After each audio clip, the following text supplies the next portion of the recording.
Okay, April 5th. There are staged, meetups, marches planned across the country.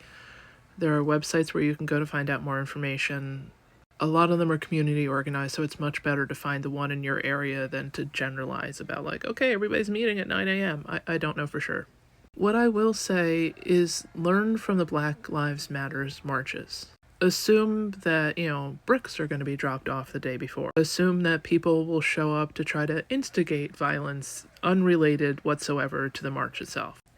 MAGA kind of gets off on this kind of stuff, plus it would be a very helpful narrative if, like, the Democrats and liberals and a violent mob took over the city, overlooking January 6th, but during Black Lives Matters marches, there were a lot of checklists that were going around, like, make sure you take Face ID off your phone. Temporarily delete apps like TikTok off your phone. Know that you do not have to give your PIN code up to anybody. They cannot make you give up your code. Be aware of the laws of your state and your rights in your state. On your arm in Sharpie, write a couple attorneys' phone numbers, and then even some people coat it in clear nail polish so it can't get like rinsed or sweated off.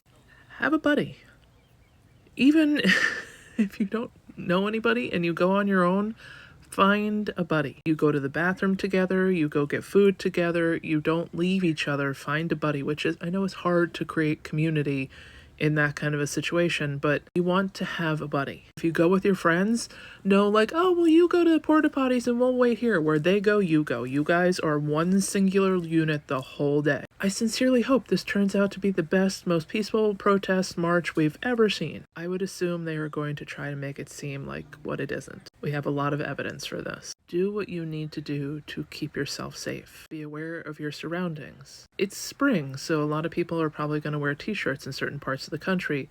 Look to see if you can see, like, a vest under that t-shirt. There are literally photos online that will show you, like, how to spot an undercover cop in the crowd. Do a little homework in advance. Again, I hope there is no unexpected stuff going on. It would be great if this was just like, a wonderful day for people to come together and show we're mad as hell, peacefully. I would expect that it was going to be met with at least heckling, if not resistance. Take the time now to prepare, get a checklist, do what you need to do, get a few phone numbers. Let people know you're going. You don't have to post it on social media, but a few people, if you're not home by 8 o'clock that night, who will come looking for you.